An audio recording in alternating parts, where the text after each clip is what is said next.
Hey guys, it's Troy. Welcome to another video today on not being apologetic. Okay, so one of the major problems that many of us have, and I think many men have, is that we are too damned apologetic. And this isn't just in dating, this can be in business, this can be in social situations, just out in the street. You know, you accidentally brush past somebody and you feel the need to apologize profusely for the incredible disadvantage that you've done that person, for the incredible outrage that you've caused to them in terms of their day. And of course the reality is, you know, for a start, it wasn't on purpose, and secondly, it hasn't actually caused them any particular harm at all. So what I want to talk about now is not being apologetic, because we're apologetic too much. And you might think, well, what does it really matter? You know, now, particularly in Britain, you know, we're in this habit where we tend to apologize for things a lot. You know, if somebody bumps into me in the supermarket, I end up apologizing to them because I'm British and that's just kind of what we do. So somebody bumps into you, go,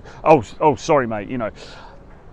We need to stop doing that. And the reason for that is, I mean, sure, it doesn't really matter. Like an individual situation, somebody brushes past you, you apologize to them. It doesn't really matter. Like, who cares? Nobody knows about it. It's forgotten about in 2 seconds and that's it. However, here's the thing, right? You are creating a subconscious pattern within your brain that is telling you that you are less than other people and you have to apologize to people for your every move. In fact, you almost get to the point where you think you have to apologize to people for your very existence, and this is the exact opposite of how you need to be if you want to be charismatic and if you want to enjoy a prolific social and dating life. You need to be the opposite of apologetic. You need to be unapologetic. You need to be the sort of person who walks into the room and knocks over a table of drinks and doesn't give a shit because he is just so strong in his frame. Now, of course, I don't mean that literally, don't knock over drinks, but you know what I mean. You've got to get into the habit of not apologizing for your presence and not feeling that you need to apologize for your presence. So I want to go through 3 points here. So firstly,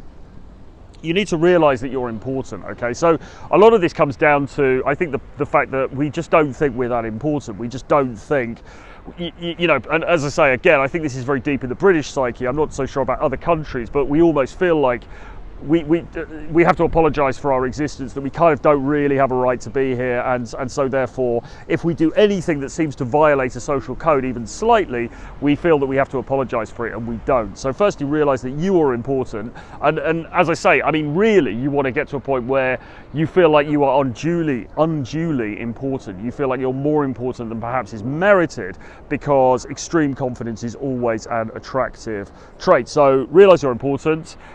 Secondly, realize that most of the time you're not actually causing real harm. So sure, if you cause real harm to somebody, then by all means apologize. But most of the time you will find that you're not actually causing real harm. You're just, at worst, you're like a minor inconvenience, and probably hardly even that. You're probably hardly even on their radar. So try to distinguish between when you're causing real harm.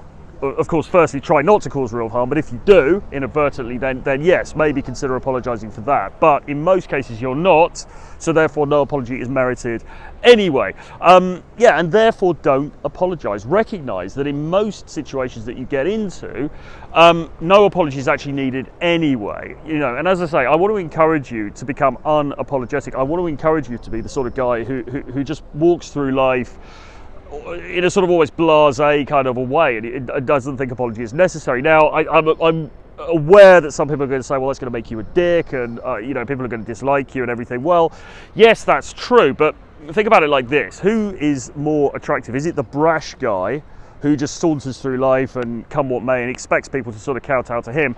Or is it the guy who's sort of rubbing his hands together the whole time and he's really nervous and he's sort of apologising every time he opens his mouth because he thinks he's caused offence? Well, I think it's pretty obvious. So, okay, yeah, I would never encourage somebody to be a dick. However, do recognise that slightly more dickish qualities can be good for you in terms of creating social power, and that's really what we're all about on this channel, creating social power around you. Because if you're a very powerful person, like if you're Trump, then you're probably not going to apologise for every single little thing that you do, because you know you don't have to, because you're very important. So that's the kind of mindset that you need to get to. Do please subscribe to this channel. I'm going to start live streaming when I hit 1,000 viewers, so do hit the subscribe button below so we can get to that world-class target before the end of September.